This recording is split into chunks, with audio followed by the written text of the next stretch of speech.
Motion in your step. Motivation in your heart. Hello, and welcome to today's Motion and Motivation podcast. We've put together a study guide for everyone. If you need it, you can grab it from the video description. Welcome to our deep dive on emotional intelligence. EQ, that term gets thrown around a lot. But what does it actually look like in real life? Yeah, it can feel kind of vague, right? Totally. So we're going to dig into a book that goes way beyond the buzzwords. It's called Emotional Intelligence 2.0 by Travis Bradberry. Oh, great choice. I love that book. It doesn't just talk theory. It throws you right into these grouping stories. That's what really makes it stick. Right. Like right off the bat, you're hit with this story of Butch Connor, the surfer who survives a shark attack. Intense, right? I mean, everyone's got a shark attack story, but This one is different. it is. It's not just the attack itself. It's how he used his mind to overcome like a totally primal fear response. Okay, so I got to hear this. So the book calls this emotional hijacking, when like your emotions are so intense, they basically hijack your brain. You can't think straight, you just react. Oh, I know that feeling, like when you almost get in a car accident. Exactly. That's it. So picture this. You're Butch paddling back to shore after a wipeout when, bam, a great white grabs his leg. Oh my God. Right. So adrenaline is surging. Heart's pounding instincts are screaming danger. Pure emotional hijacking. I'd probably just freeze up. Most people would, and their chances of survival plummet. But Butch, he does something incredible. He consciously fights back against that emotional hijacking. How is that even possible in that moment? Well, he forces himself to think rationally, to focus on what he needs to do to survive. He even talks himself out of that physical paralysis that often sets in during shark attacks. That's insane. Like if you can stay calm while a shark is chomping on you, you can handle anything. Right. It's an amazing example of how self-awareness can literally be a lifesaver. So he's not denying the fear, he's just not letting it control him. Exactly. Under extreme pressure, he's able to observe his fear response, not get swept away by it, and then choose a different action. So it's not just some touchy-feely concept, it's like a crucial skill for any situation. Absolutely. From sharks to, a tough negotiation at work. So how does the book bring this down to earth? Well, it moves from these crazy anecdotes to show how EQ plays out in regular work life. And they do this by showing the contrast between people with high EQ and low EQ. But it's not just like this person is good at this. It's through the eyes of their coworkers. Yeah, it's like getting the inside scoop. It's much more revealing than just listing traits. So for example, there's Maria. She's a human resources manager with super high self-awareness. Her coworkers say things like, she's always calm, cool, and collected, even in high-stress situations. And they highlight that she's honest about her feelings, but she doesn't let them overwhelm her. That's so key, right? To be aware of your emotions but not ruled by them. Totally. And then there's Tina, a marketing manager who scores much lower on self-awareness. Oh. Her coworkers notice that she tends to project her stress onto others and can be kind of defensive. So maybe she's not even aware of how her behavior is impacting people. Could be. And that's why feedback is so important, but we'll get to that later. Right on. So we see this contrast. Maria's self-assured, Tina's more reactive, Yeah. and that affects the whole team. Big time. And this is where the book gets really helpful. If you're like, okay, self-awareness is great, but how do I actually get more self-aware?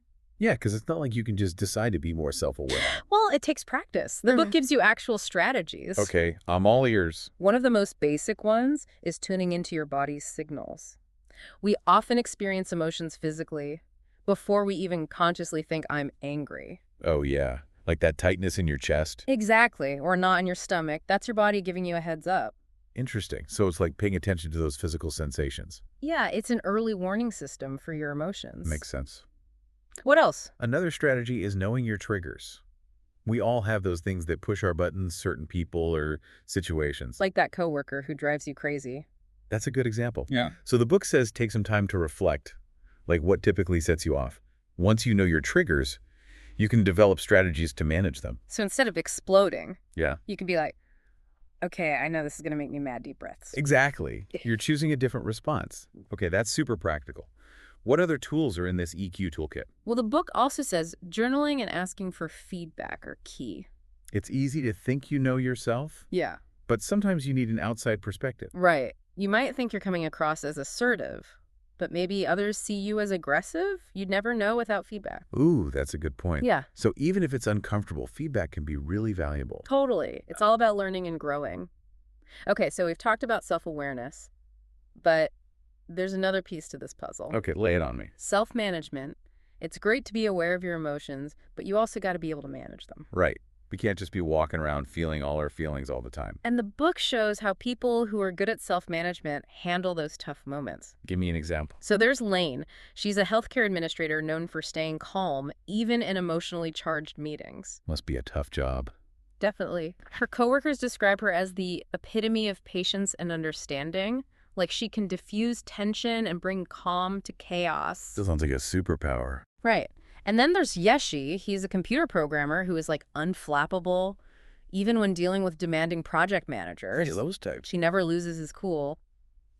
Coworkers say he stays professional and doesn't engage in gossip. So they both have different jobs, but they're both really good at self-management. What makes them tick? Well, the book dives into that. It gives us practical strategies to improve our own self-management skills. And it's not just about willpower, it's about having tools. I like tools. Give me some tools. One that really works is the breathe right strategy. Okay. I've heard of deep breathing, but... There's more to it. Yeah. The book explains how taking slow, deep breaths actually activates the rational part of your brain. So you're like hacking your nervous system. Yeah. When you're stressed, your breathing gets all messed up, which makes you even more stressed. Yeah. But by slowing down your breathing, you're telling your body to chill. That's so simple, but makes total sense. It really works. What about when you have to make a tough decision, but you're feeling super emotional? Ugh. Yeah. Like when you're angry or stressed, you don't always make the best choices then. Definitely. That's where the emotion versus reason list comes in. Okay. I'm intrigued. So you make a list. One side is what your emotions are telling you to do, and the other side is what logic says. Oh, that's smart. It helps you see things more clearly. You're not ignoring your emotions, you're just giving your rational mind a chance to weigh in. Like having an internal debate before you do anything rash. Exactly. Okay, ready for a really simple one. Hit me. Smile. Wait, what? I know it sounds cheesy, but research shows that forcing yourself to smile can actually shift your mood. Really? Is there proof? Yeah. Yeah. There was this study where people who held a pencil in their teeth, which forces a smile, found cartoons funnier. So your face is tricking your brain. Basically, it's the mind-body connection. Your physical actions can impact your emotions. I'm going to try the pencil thing. It's worth a shot. The book also suggests scheduling time for problem solving. So instead of reacting instantly, you take a time out? You carve out time to think calmly. Consider options, make a strategic choice. I like that. It takes the pressure off. Okay, so we've covered self-awareness, self-management. But what about how we interact with others? Yeah, like how do these skills play out in the real world? That's where social awareness comes in. Okay. So we're taking those internal skills and applying them externally. Exactly. It's like taking those self-skills and turning them outward, right? Like being able to read a room, understand other people's points of view, and pick up on all those little cues we miss. Yeah, it's so easy to get caught up in your own head, especially at work. You forget to really see the people around you. Totally. Have you ever been talking to someone and you can tell they're not really listening? Oh my gosh. All the time. They're on their phone or they're like staring blankly at you. Like you're talking to a wall. Exactly. Yeah. Super frustrating. Makes you feel like you don't matter. And that's where social awareness is huge. It's about being present, paying attention, really engaging with the person right there in front of you. So it's not just about what they're saying, but how they're saying it. Exactly. It's those nonverbal cues, like are they leaning in? Are they making eye contact? What's their tone of voice? All that stuff. The book has a good example of this with Alfonso. He's a sales executive with amazing social awareness. Oh yeah, Alfonso. His coworkers say he can read people like a book, and he can steer conversations without it feeling manipulative. So he's not forcing anything, but he's guiding the interaction. Exactly. He's got this knack for understanding what people need and connecting on a deeper level. And then there's Maya. She's an organizational development executive, and people say she's great at addressing the elephant in the room. Oh yeah. Those situations where everyone's thinking it, but nobody's saying it. Exactly. Maya's not afraid to tackle those sensitive topics, but she does it with grace, you know. For sure. She's also a fantastic active listener, and she's really good at delivering tough news without being harsh. So both Alfonso and Maya, they have different styles, but they're both really good at reading those emotional undercurrents. They're not just focused on their own agenda. They're paying attention to what the other person is saying, A&D not saying. And then there's Rachel, a project manager who scores lower on social awareness. Oh, Rachel. Her coworkers say she gets so focused on the technical details that she misses the overall mood or how people are feeling. Like she's not picking up on those nonverbal cues. Right. She might be brilliant technically, but her lack of social awareness makes it hard for her to really connect and collaborate. So even if you're great at your job, social awareness is essential for teamwork and communication. Absolutely. Okay, so how do we get better at this social awareness thing? The book has tons of strategies, but What are some of your favorites? one that I find really powerful is simply greeting people by name. Oh, I'm so bad with names. Yeah. It's embarrassing. The book has tips for that. Like if it's an unusual name, don't be afraid to ask how it's spelled or use the person's name a few times in conversation. Okay, those are good tips. I got to try that. It makes a difference. It Okay. shows you're paying attention. What about body language? That seems like a big part of social awareness. It's huge. The book encourages you to do a head-to-toe assessment. Like you're a detective. Start with the eyes. Are they making eye contact? Looking away? Are their pupils dilated? It's all giving you information. It even talks about poker players and how they read body language to see if someone's bluffing. Right. It's not just what they say, but how W they say it. Their tone, posture, facial expressions. It's like learning a whole new language. It is. Once you start paying attention, you'll be amazed what you can pick up on. The book also talks about timing, like knowing when to ask a question or bring up a topic. Yeah, sometimes the best thing you can do is just listen and offer support instead of trying to fix things or jump in with your own agenda. Like if someone's venting about a personal problem, you don't want to interrupt with a work question. Right. You just acknowledge their feelings and show you care. It's about being sensitive to their emotional state. It also suggests having a back pocket question ready for those awkward silences in conversations. Oh, I hate those silences. It can help, keep the conversation flowing. Something like, what are you working on that's exciting? Or what's been the highlight of your week? Those are good. I'm always so worried about saying the wrong thing. We all are. Having a go-to question can really help. Okay, this one surprised me. The book says, don't take notes at meetings. I know, right? It seems counterintuitive. But it argues that focusing on writing distracts you from those social cues. You might miss a change in someone's tone or a subtle look they give someone else. It's like you're so busy writing, you're not really present. Exactly. So the book says prioritize active listening and observation over taking perfect notes. It's more about absorbing the emotional context than getting every word down. Another strategy is clear mental clutter, to really listen. So like quieting that inner voice that's always chattering away.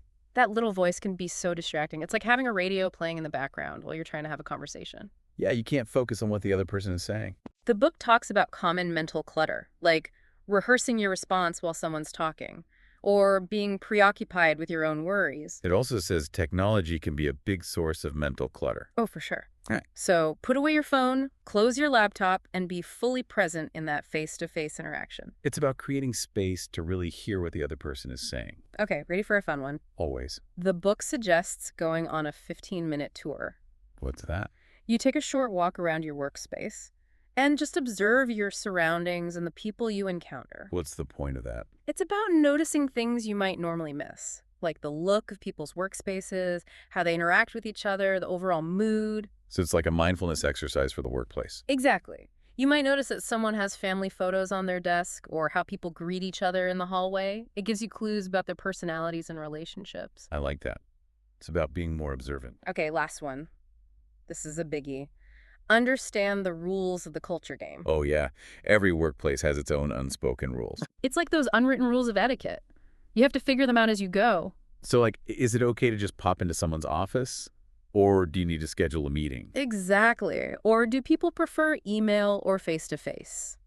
It's about paying attention, asking questions, and adapting your behavior to fit in. And it prevents misunderstandings and awkward situations. The book also says to consider how people's cultural and family backgrounds might influence their expectations. Right. We all come from different places and bring our own values to work. It's about being sensitive to those differences and trying to see things from their point of view.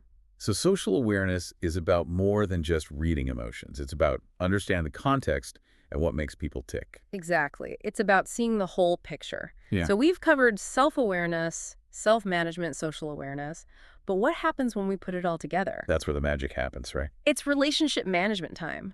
The art of building strong, healthy connections with others. So we've explored self-awareness, self-management, and social awareness. But how do we use all this to actually build better relationships? That's where relationship management comes in. Yeah, it's like the culmination of all these EQ skills. The book's got a ton of strategies, Yeah. but one that stuck with me was being open and curious. It seems so basic, Yeah. but you're right. It's important. It's about letting people see the real you, not just the work persona. And not just being open yourself, but being curious about other people, like genuinely interested in their lives and perspectives. The book calls it that Santa Claus-like inquisitiveness. Okay, that's a great image. It takes the pressure off trying to be clever or whatever. It's about connecting on a human level. Makes sense. Yeah. Another one that stood out was enhance your natural communication style. We all communicate differently, right? Totally. Some people are super direct. Others are more subtle. So you have to adapt your approach depending on who you're talking to. Exactly. Like if you're dealing with someone who's very direct, you might need to be more upfront with your feedback. Whereas someone who's more sensitive might need a gentler touch. Exactly. It's about finding a style that works for both of you. This next one is so common. Avoid giving mixed signals. Oh, yeah. Like when you say yes, but your body language is screaming no. It's so confusing. The book talks about aligning your words and actions, so you're not sending those mixed messages. It's about being authentic and transparent. And sometimes it's about knowing when it's not the right time to express your emotions. Like if you're really angry, it might be better to address it later. Choose your battles right. This one seems obvious, but it's so important. Remember the little things that pack a punch. Saying please and thank you. Exactly. Just those basic courtesies, they go a long way. Okay, this one can be tough. Take feedback well. Nobody likes to be criticized, but the book says see it as an opportunity to grow. Even if it hurts a little? Ask clarifying questions. Thank the person for their honesty, even if you don't agree with everything. It's about being humble and open to learning. So much of this comes down to trust, right? Totally. It's the foundation of any good relationship. The book also talks about having an open door policy. What's that all about? Being approachable. Letting people know they can come to you with questions or concerns. Especially important for leaders, right? It creates a culture of trust and collaboration. Okay, this one's a little out there. Only get mad on purpose. It doesn't mean you should go around yelling at people. It's about channeling your anger constructively.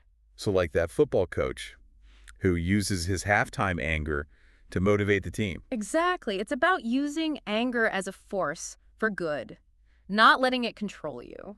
Don't avoid the inevitable. Oh, yeah. Those difficult conversations. We all hate them. But sometimes you just gotta have them. Putting it off usually makes it worse. The book says plan the conversation. Choose a neutral spot. Focus on finding a solution that works for both of you. It's about working together, not against each other. And sometimes just acknowledging the other person's feelings is enough, even if you don't agree. Like if a coworker is crying, just offer a tissue and listen. Sometimes that's all it takes, just showing you care. Compliment the person's emotions or situation. So not like mimicking them, but validating their feelings. Exactly. Like if someone's stressed, you don't want to say, just chill out. You want to say something like, I understand this is a tough time for you. It shows empathy. Explain your decisions. Don't just make them. So involve others in the process, especially those who will be affected. It builds trust and helps people understand your reasoning. Even if they don't agree with the final decision. Transparency is key, right? And when giving feedback, make it direct and constructive. So focus on the behavior, not the person. And offer solutions, not just criticism. Like instead of saying, you're always late, Say, I notice you've been late to a few meetings. Is there anything I can do to help? align your intention with your impact.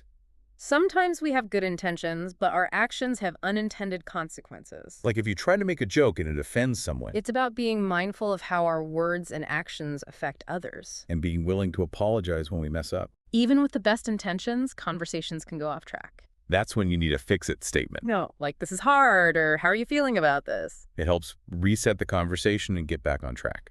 Okay, last one. Tackling a tough conversation. Those conversations we all dread.